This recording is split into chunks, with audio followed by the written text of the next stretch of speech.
The dirty work in the trenches can sometimes be the forgotten formula for success. One of the key components to a successful running game is the lead blocker.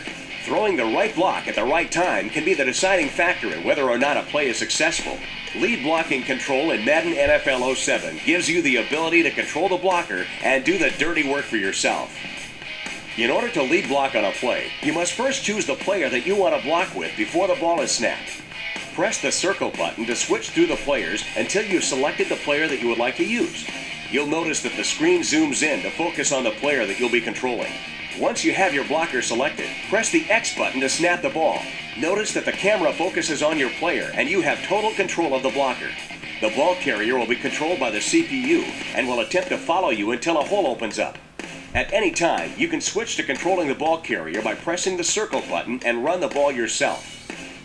Once you have your target sized up, lead blocking controls allow you to choose the type of block that you want to execute. Pressing up on the right analog stick will lay a crushing impact block, similar to the hit stick on defense. The stronger the player you're blocking with, the better chance of an impact block taking out the defender. A perfect complement to the impact block is the cut block. Pressing down on the right analog stick will cause the blocker to throw himself at the feet of the closest defender. If successful, the blocker will take out the legs of the defender and completely take him out of the play. Although not as crushing as an impact block, a cut block can be just as effective if used correctly. Creating a running hole is the ultimate goal of any blocker. Sometimes the best way to do this is to use a turn block. These types of blocks are designed to move a defender in a given direction and create a hole for the ball carrier to run through.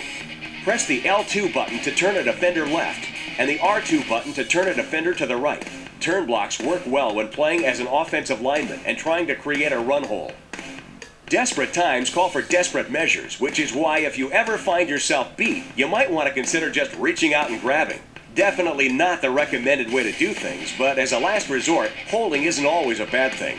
Pressing the L1 button will cause your blocker to reach out and attempt to hold the defender. While there's a very good chance you'll get caught in the act of the crime and penalized, you never know what the officials might not see. Lead blocking isn't always the most glorious job, and the stats don't show up in the stat book. But the difference between a win or a loss could very well come down to how you perform in the trenches.